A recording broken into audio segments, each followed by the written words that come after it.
welcome to this week's episode of The Fitness Solution. On the other end of the line today, I've got a dear friend of mine called Terry Anderson, or Coach Terry Anderson, as he likes to be known. And Terry's had a really successful lockdown. He's done some great things. I wanted to get him on here today to talk to everybody about sort of what we've both kind of noticed on mainly TikTok, because Terry went from 0 to, what is it now, 35, 36,000? 77. All right, shut up. To 77,000 followers on TikTok in about 6 months. Yeah, Yeah, which is fantastic. But that means that he's got a great wealth of knowledge for the platform and what we see on the platform. And what I've seen on the platform is a very mixed bag of good information, which Terry is very attributable to. Very bad information, which we've both kind of come across and spoken about before we decided to do this podcast, and everything in between. And also there's some really brutal people on there with some really brutal comments. And it can be quite a dangerous place, I think, as well. So we're going to kind of break it down and see what kind of stories Terry's got from the world of TikTok and stuff. And then obviously, I'm sure from that, we'll talk all good things, fitness, fat loss, and fun. Terry is also like a female fat loss coach, like myself, which is great. So I'm sure we'll have a lot in common, a lot to share with you. So sorry, that's a really long introduction, Terry. How the hell are you? I am good, although I have just you've paused on me. Oh no. So, are you all right? Yeah, I can see me moving, but you're paused. Okay. Picture of you're coming through just fine with me, so we'll just crack on and see what happens. Yeah, okay, cool. So yeah, despite the technical issues, you're right, yeah? I am good, yeah. I'm currently kind of juggling moving house and working. Totally different to how, a year ago I was just personal training in a gym mainly. Now I'm completely online really, and between houses, like I said, moving, doing courses. Life feels pretty full on, but it's good. It's certainly, lockdown has been probably a positive blur for me, which has been good. That's great. I'm not sure many people kind of have that experience of it. So, what made you start doing TikTok videos? Do you know what? I spent the back end of last year really kind of knuckling down on Instagram and thinking, right, I'm just going to keep putting my message out there and doing what I want to do with that. I wanted to take my business more mobile, more online, and Instagram was just really hard to grow. And it wasn't because I wanted more following. It was that I wanted to get my message out there and make the business that I know I could run like more effective in that sense. And I was finding that I was just knuckling down. I just kept on doing it with Instagram, and then I saw that TikTok had kind of come on, and I sort of started like playing around with it to start with my mates, and I was like messing around. And then I started thinking, hold on a minute. I think I saw a video, which was, I can't remember who it was. It was someone who I respected on Instagram, and I saw them do an informational video, and I was like, this could change. Like this could be a game changer for TikTok. And I just kind of thought to myself, get on there, start just like posting some videos and see what happens. A couple of videos which had nothing to do with fitness just blew up and went to like, one of them went to like 500,000 views, and I was like, wow, this is insane. And then I thought, right, I will niche down now and start just almost replicating what I do and the same message I put out on Instagram on TikTok. And at first it was a bit weird because most people were just dancing, and I was joining in on the trends and having fun with it. So I was trying to put like a fitness spin on a dance trend or something like that, but it just started to like pick up. And then now there's almost like a whole educational like plethora of people on there that are doing that same thing. I just happened to pick it up quite early, I think. Yeah, definitely. I mean, I have like an extreme love-hate relationship with it, like I do most social media sites, to be honest. But I mean, your success was nothing short of remarkable, to be honest. And it was like, I saw you messing around. I was like, oh, Terry's doing it. Maybe I should do it as well. And you obviously ran with it, and I kind of got a bit frustrated with it. And I probably got a bit shy, to be honest, which is not like me. And yeah, and it was just amazing. And sort of, there seems to be what I can tell out of TikTok is there seems to be no real, what's the word? No real pattern to how it's going to behave. It's so bloody random. It's scary. Like I've got a video. My most successful video is about masturbation, which is absurd. Which was literally just a comment I had on Instagram that I turned into a video and put it onto TikTok, and it's up to something like, I think it's up to something stupid like 200,000 views. And it just every day it gets a new comment. It's like, what's going on? And like I put out some of my best fitness content and no one gives a crap, and it's really irritating. I I had the same. Like I do like reposts as well, or duet. I duet people as well. So if I find content that's either like really bad or really good, I'll duet it. And I did a duet with Jordan Sire, and it did okay for me on the first time round. And then I was I was just I like to keep the content kind of drip feeding out. So sometimes I'll repost an old video that maybe some of my new followers haven't seen, and I reposted the Jordan Syatt video, and it absolutely exploded to 500,000 views. And I was like, the first time round, it probably got like 20,000. There's absolutely no reason. I can't tell you why that was or what happened. But the second time round, when it got reposted, just blew up. And like you say, that it doesn't really seem to.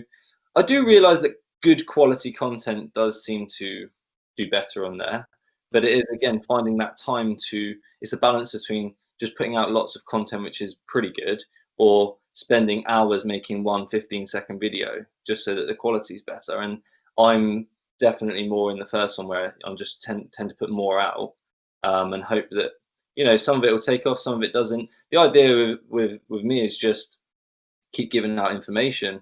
I'm not really looking for them to go viral. It just obviously it helps when they do, but I'm not like trying to make them go viral as such. Yeah, no, I mean, and that's one of the good things about TikTok, I suppose. You kind of can't, can you? The audience dictates it, Yeah. because of how limited you are on the hashtags and the captions and stuff like that. So that is useful. So, I mean, yeah, it's just mental what you've achieved. It really is, and it's fantastic, and I'm so happy for you. I really am. But like I said, there's one particular person who I saw you do a duet with, and then I followed on. I was like, I've got to do this as well, because it's just terrible information telling people that they can lose 2 stone in 21 days by drinking keto juice and stuff like that.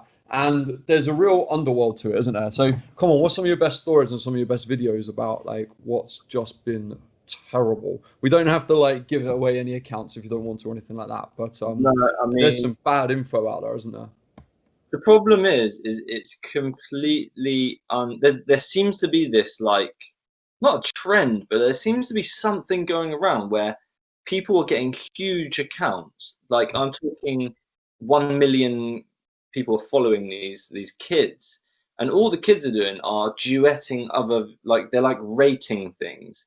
And so like I've seen videos that are rating diets or rating water fasting, and it's done by a 17-year-old kid who I researched into him a little bit. He's like a politics student in America who's 17, and Is he a Republican? yeah, he's telling people how to do water fasting and the effects of ketosis, like 3 to 5, 7 days into water fasting, and how great you'll feel at day 8. And I'm like, oh my goodness, how is this? And it had something stupid like 700,000 likes on that video and 37,000 comments, and I was like, I've got to duet this because this is absolutely crazy advice. And it just blows my mind that there's no, like in most social media, there's no real soliciting of what you can put out. Anyone can put out anything, but there are influencers. Like in the fitness industry, there are fitness influencers and there are good and bad fitness influencers, but you don't really get like someone random who puts out some fitness advice. Right. On TikTok, you've got anyone giving out anything, which is just seems a bit kind of random at the moment. So yeah, I mean that was one. I've had one which was like putting vapor rub on your belly and then put a waist trainer on and go to I've sleep seen that like one. that.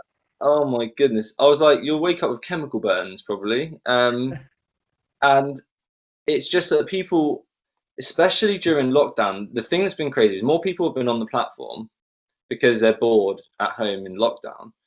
But then people are giving out this crazy advice, and because everyone seems to be like putting weight on over lockdown, or you know, a lot of people have put on weight over lockdown, they're looking for that, I need to get my body back quickly, and so they're turning to these like crazy solutions, which it just, you know, it's not a good thing for people's like, you know, physical and mental health, because they're only going to find out down the line that they didn't work, or they're going to put the weight back on or whatever. And for me, I'm like, I feel like I need to tell everyone like, don't do that. Or if I equally, if I see a good, like I follow a few dietitians, um, like Leanne Ward, she puts out great videos, and Steph Grasso, she puts out good videos.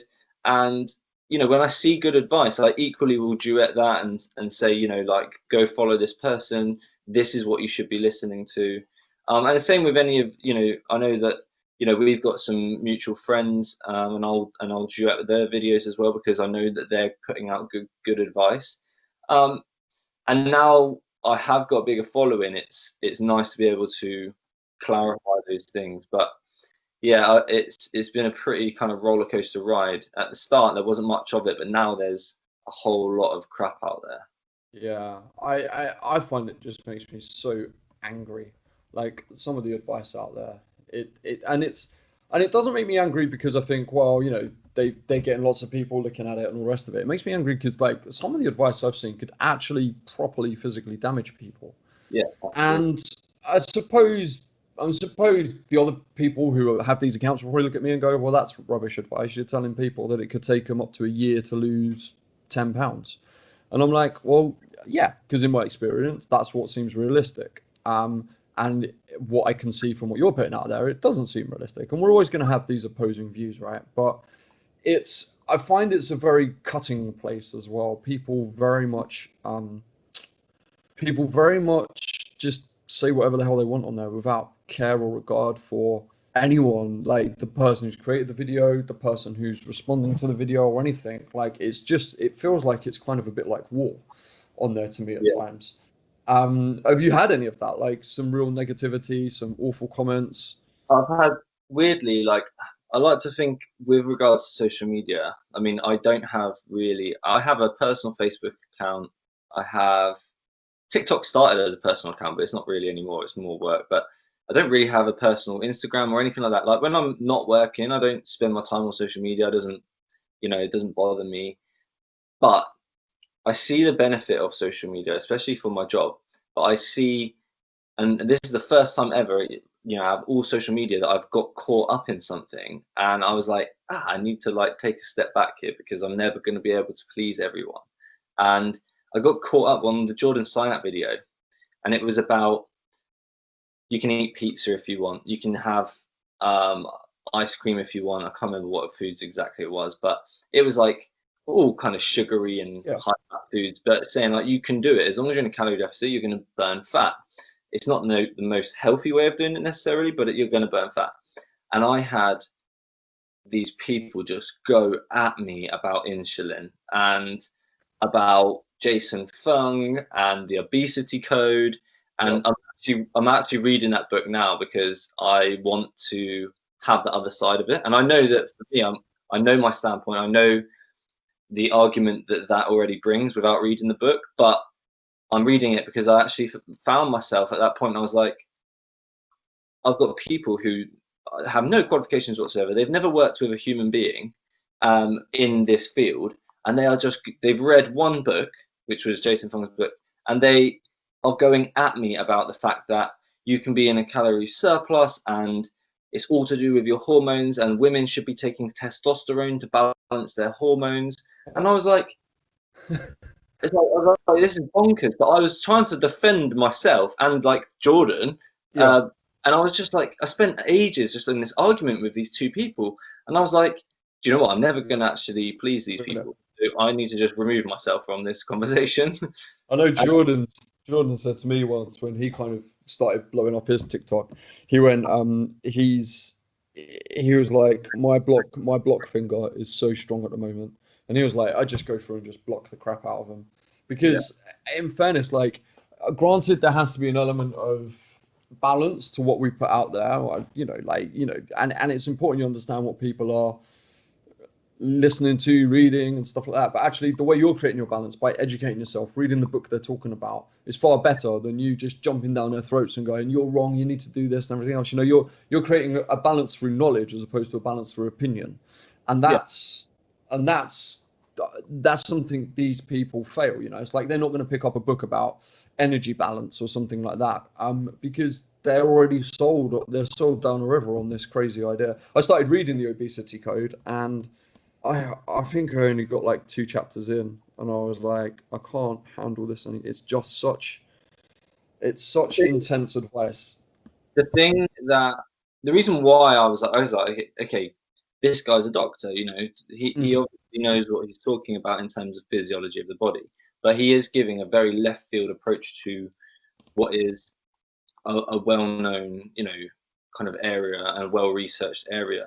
And I was like, on the other hand, I know a lot of doctors who are very much in the calorie deficit kind of mm, field, and I'm like, well, why are they changing their opinion so much? And you know, from what I can get is that it doesn't take into account any real life or environmental factors. I was like, because the reason why I wanted to read it is because I was like, I've got like 10 years of anecdotal evidence of people eating what they want.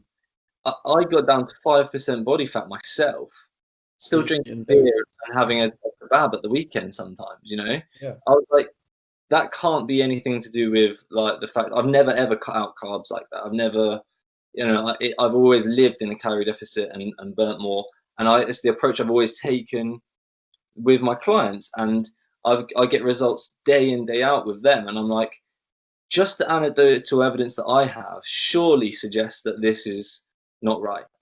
And I deal with, you know, like menopausal women, people who have gone through the menopause, people who are premenopausal, um, all of these things where their hormones are literally all over the place. And my just anecdotal evidence alone just suggests that that's not right. That you have to go and take testosterone in order to lose weight. And I'm like, what?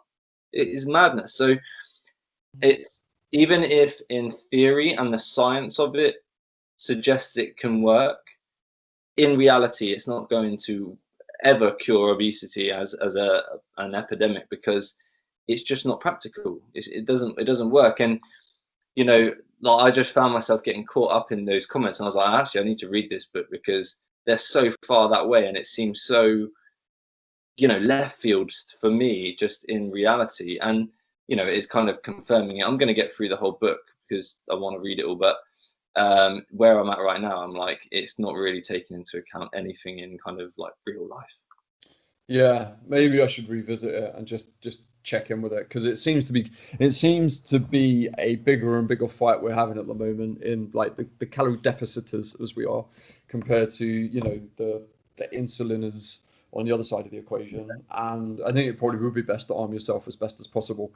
I I mean, I can't comment too much because, like I say, I haven't read it all. But what I did read, it just I think I was just more in shock that someone who calls himself a doctor, and it just goes to show, doesn't it? It's like it doesn't matter what someone is, like it doesn't necessarily give them any justification for the information they're putting out there. So just because they are a doctor and they've managed to pass medical school, does not necessarily mean that they're in a better, advantageous position to advise people on things like this compared to you or I who aren't doctors.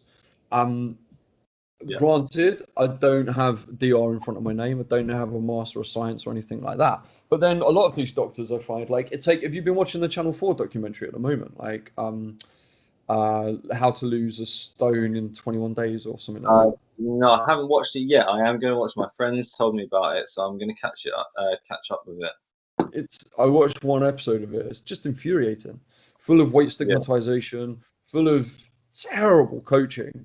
He's married to a GP, so she's a GP, and she kind of deals. His wife deals with all the food, but he's a doctor, but he's like a doctor of psychology. He's not a doctor of physical health.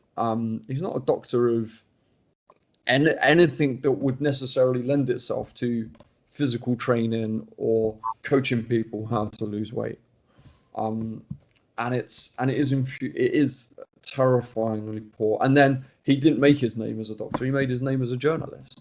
yeah. And now he's got a Channel 4 documentary telling people to get into ketosis to lose weight.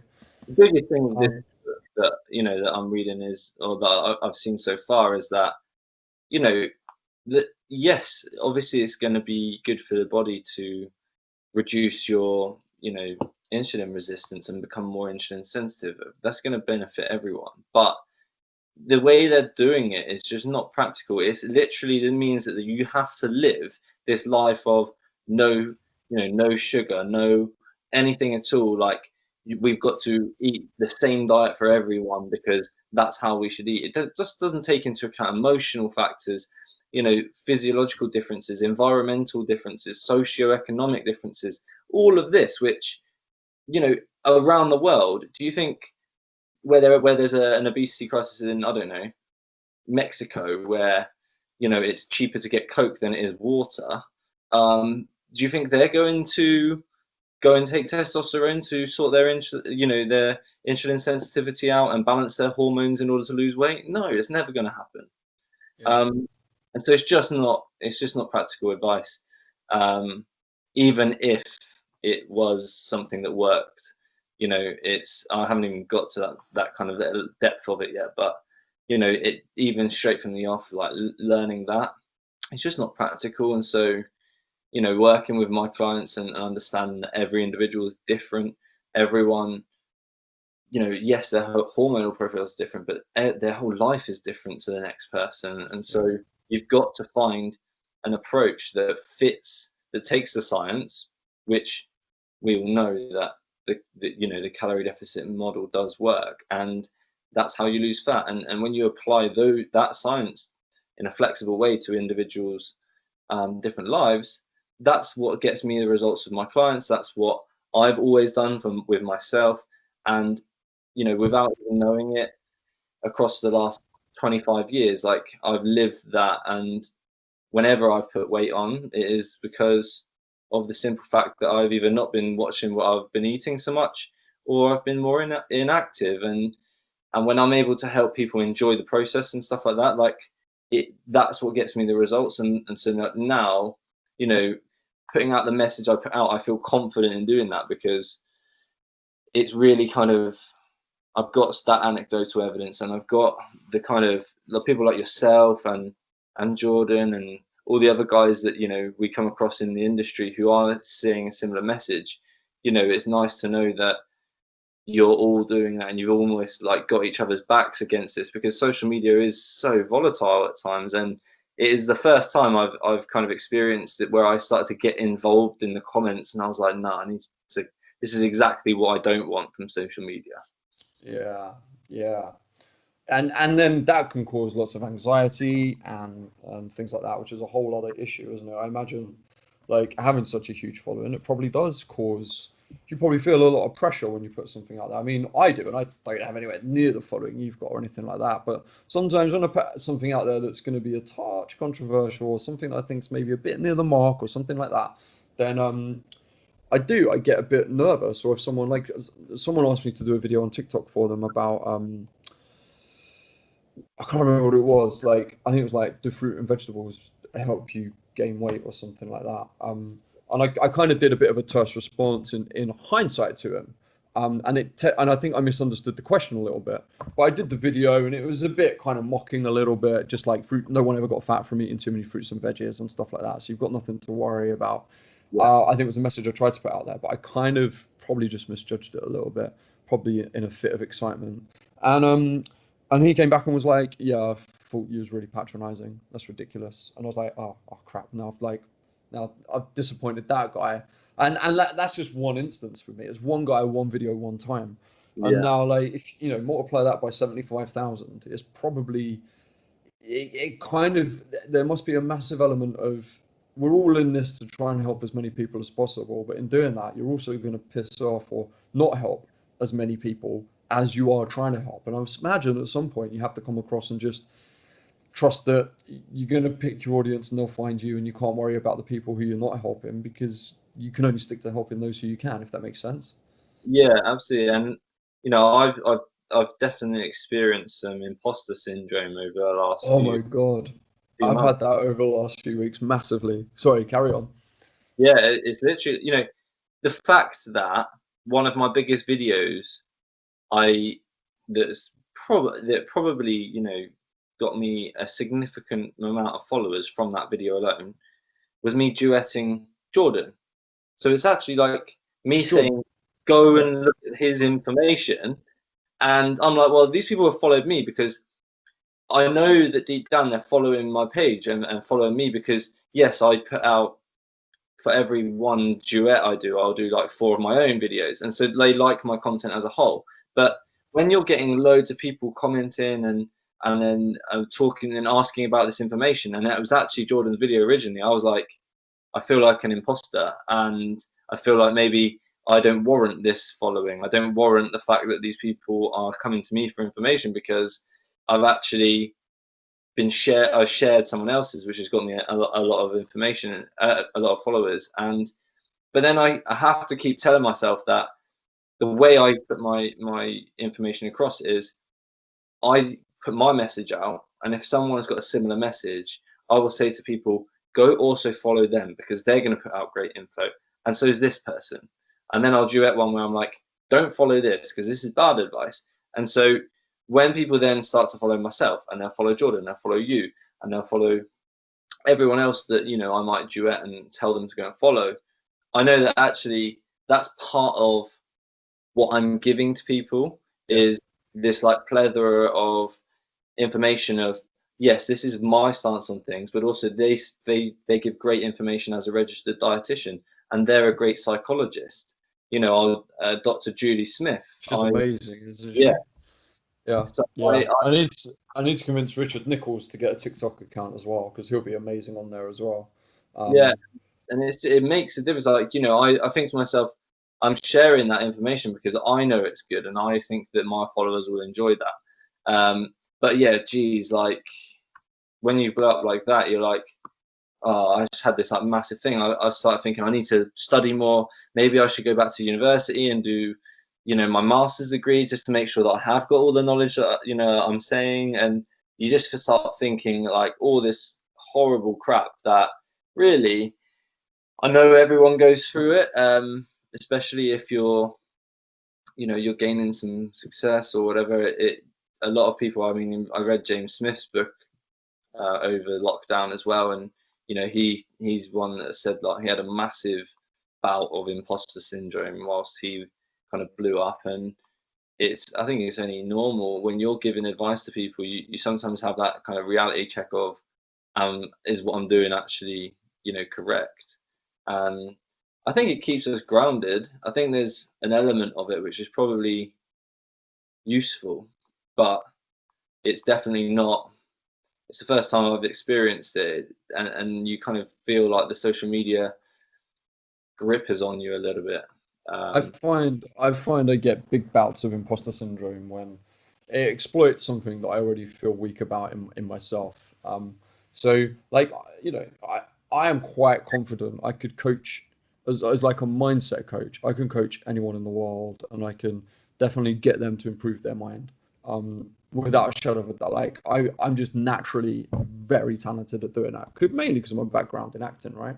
But when I start listening to people like, as you said, Jordan or James or Brett Contreras, or all these people who are just like another elite level above of me in terms of actual physical training of the body, and yeah, like like they can name every muscle in the body and all of its insertions and origins and all these places, and I'm sure you're probably much well versed in that than I am as well, because I was an out of work actor turned coach because I love coaching people, because I like being with people and like improving them. I had to learn physical fitness very much as a sideshow to that, and I had to tag it on and then like provide my coaching services as a personal trainer. So like I get huge bouts of imposter syndrome when it comes to the physical body, and when it comes to writing programming, and when it comes to understanding what muscles need to work here, there, and everywhere, and everything else. And actually, I found a really useful tool in overcoming that is when I have to sit down and write a long form article for my yeah, website or for a magazine or something, because I have to research it so much, and I learn so much doing that.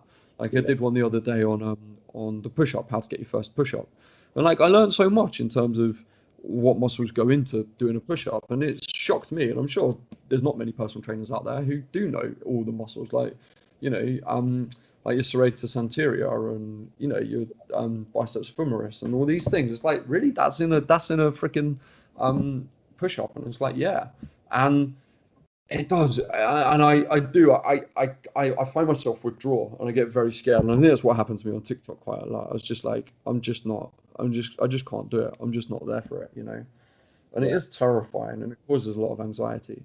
I think for me is that, like, I know it. You almost need to. You feel like when you are growing, or if I'm putting, like if I've got like a fairly big following on there, then I'm supposed to have this, like, I feel like I'm supposed to have like my brand of like what I put out, and it should be unique so that people are like, when you see Jordan's no bullshit advice or James Smith's, like you can tell their videos straight from the off, or their way of communicating. And even like for yourself, like your brand that you put out on like Instagram is so unique and great to you. And like I found myself, I was like, am I just this like mishmash of Copying like everyone. everyone? Yeah. And I'm not really like anyone, Yeah. and I had that, and I was like, but no, like I know the customer that I like to serve. I know that I get results with them. I know that, like I've got some clients who have stayed with me for like 10 years, and I still coach them now. And I'm like, there's got to be a reason why that happens, when other personal trainers will Turn them over every 12 yeah, weeks. like they fail in the first year because they couldn't hold on to a client. And I've got probably 15 hours of clients, if I, whilst not in a pandemic, but 15 hours of clients that I've had for over 7 years. Yeah. And like, and there's something in that. And I know that like you can't always portray that or shout about that kind of thing, but it's what I do when I'm with my clients that I know is my personal brand, and how I contact, how I communicate with people, the way that I might speak to them on the phone, or the way that I'll celebrate a success with them. That's me. And when I feel like when I do post videos and stuff, like it is always me giving. I'm not trying to be somebody else, but yeah, that imposter syndrome, it kind of comes and goes like at various times, and you don't really know why it's there or whatever, but it definitely does creep up sometimes. It does. I think like having followed you on Instagram from when you had like 120 followers to where you're at now, and kind of, I think what TikTok really has done for you in terms of that is it allowed you to find your voice a lot more. So like it's lovely that you say that that I've got quite a strong brand on Instagram and things like that, and now also like on YouTube. Like over lockdown I've kind of doubled down on YouTube, and that's been crazy. And I love working in that format. Like that longer format is just means so much to me, and it's a lot better for me. I'm just a long form guy. Like a video in 15 seconds just ain't enough for me. And I think TikTok allowed you to find your voice. And I personally, I think I see a very different Terry on TikTok that I do on Instagram.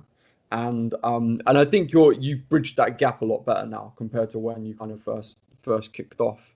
And it's important. And I think that's all I did really, is like YouTube helped me find my voice. It helped me produce as if I was talking to someone over the camera, as if they were a coach in front of me and stuff. And once you can do that, that's how you build that brand, and you build that solidity behind what you're trying to do, right?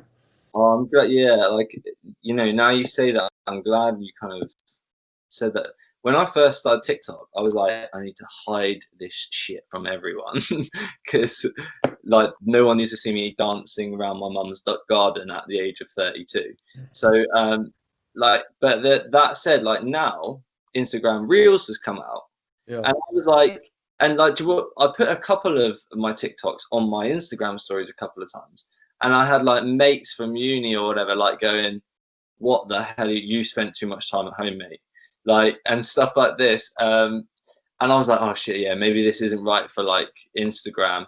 But yet, as I've gone through TikTok, like my videos that I put across on there, it is me. Like I do like to joke. I do like to mess around. I am 100% like a beer at a weekend as much as the next person, and to be afraid to put that out on Instagram because it's like you've got to put out all this perfect advice all the time. Now that Reels is there on Instagram, I've been sharing across my TikTok, and actually I feel like I'm getting, like you say, like I'm actually not afraid so much now to just go, do you know what? Here's This a is video of me. Yeah, I think that was my issue with TikTok. I was like, I have to be some stupid like idiot on there, and I was like, I'm just not. I'm just not that kind of guy. Like, I hate fancy dress. Like, I'm an actor, right? And I hate fancy dress. I hate.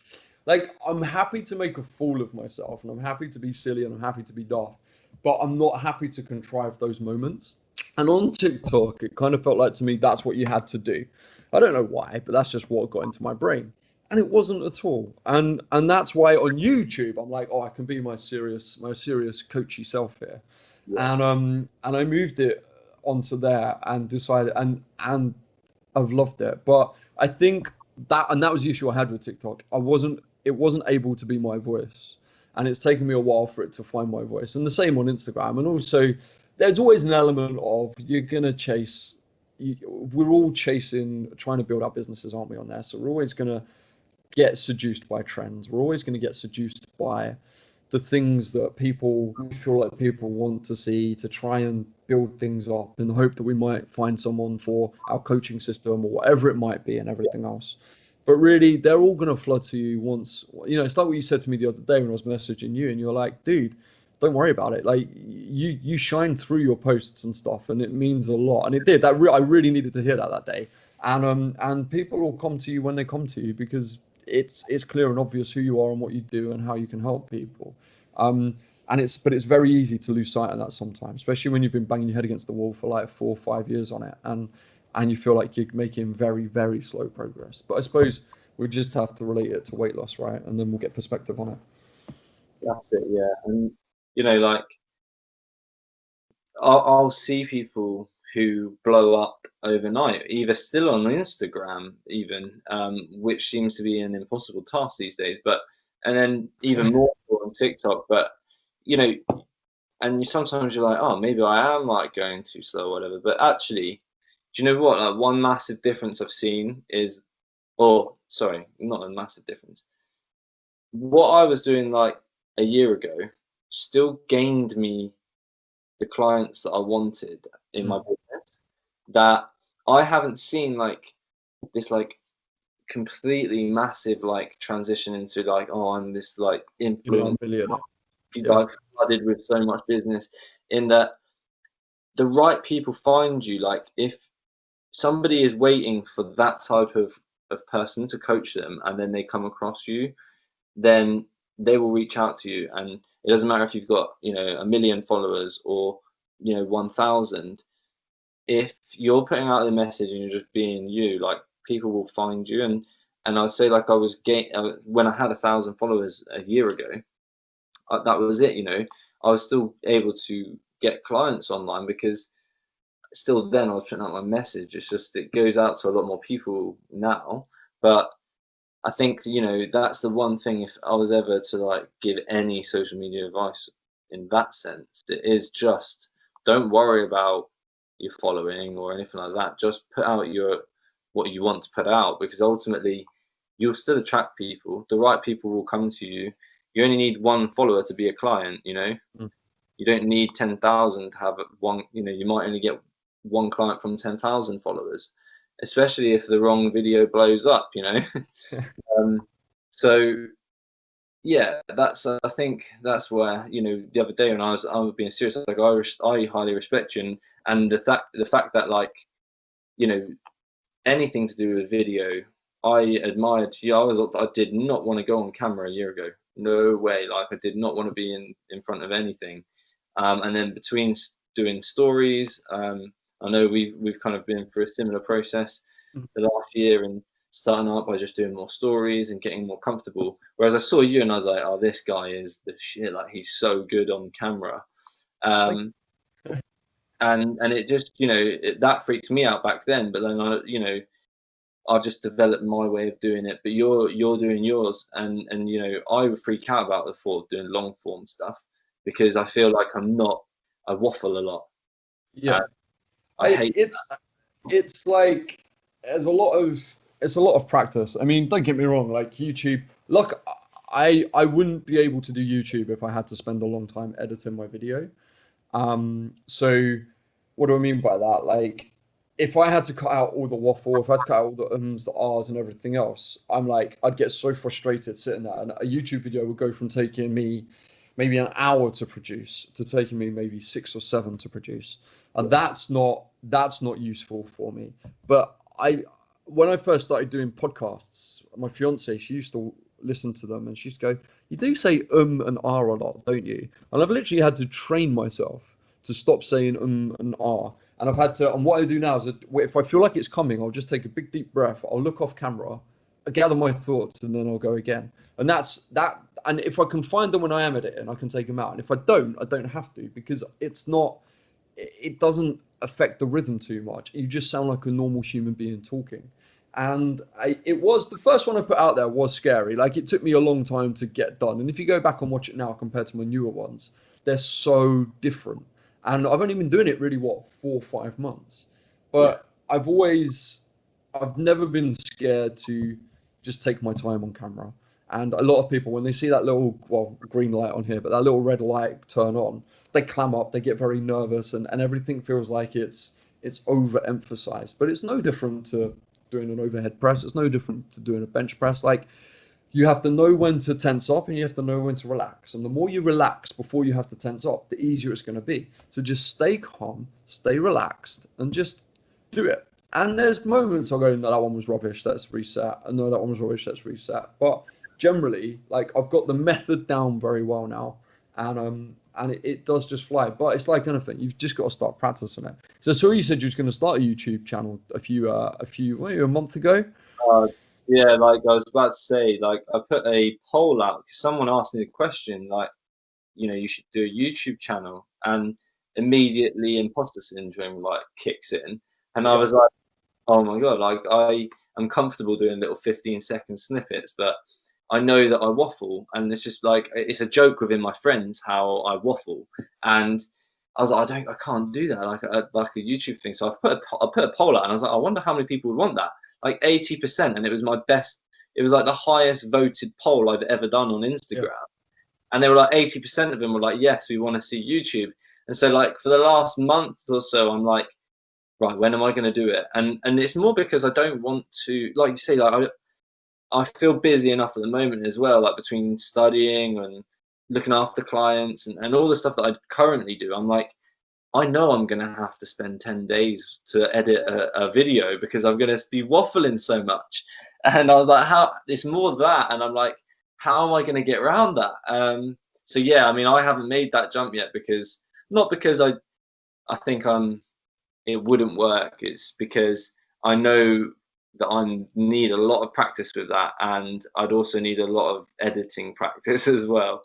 Why don't you start with like I don't know on Reels or something called IGTV and just start building up to like 2 3 minute videos.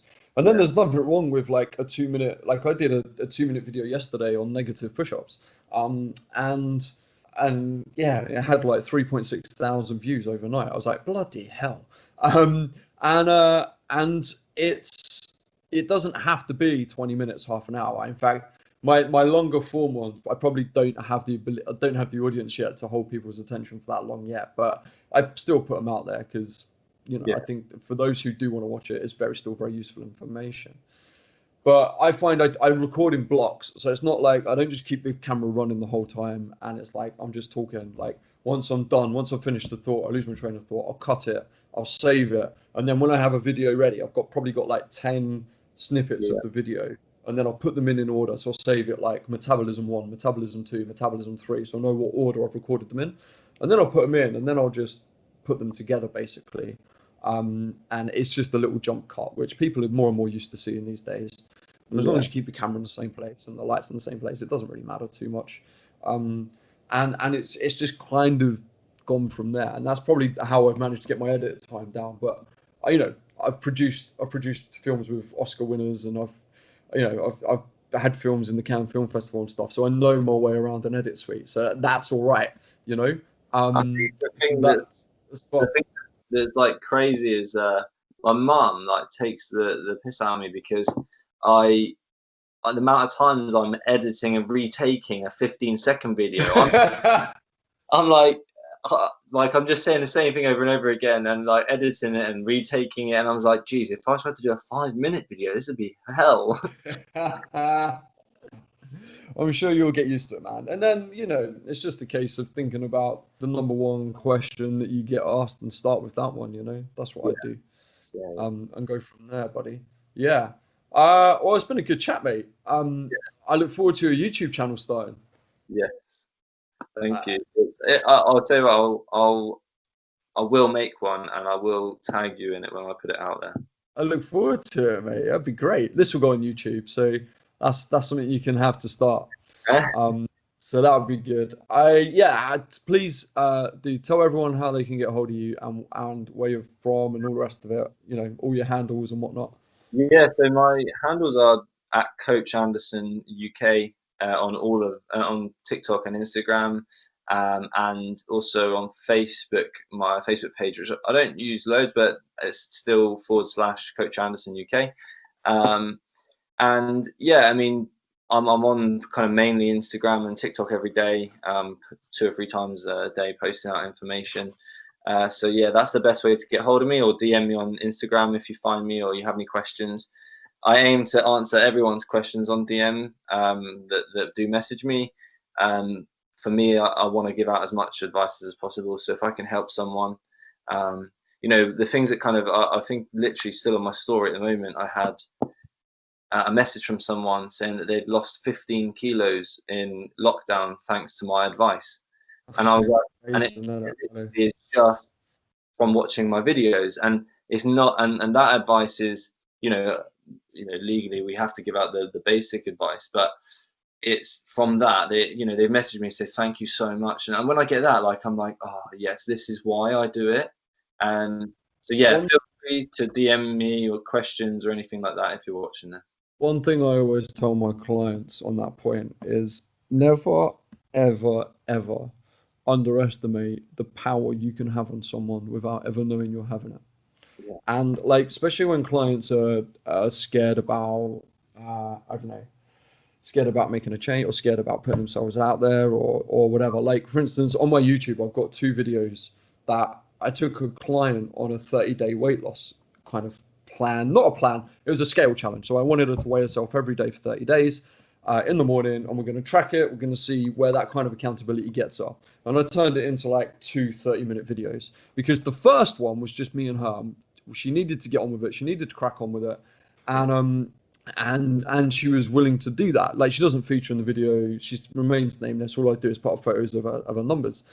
And she's very much a person who doesn't think that she has an impact on many people around her. She's very shy about herself, very low self-esteem and things like that.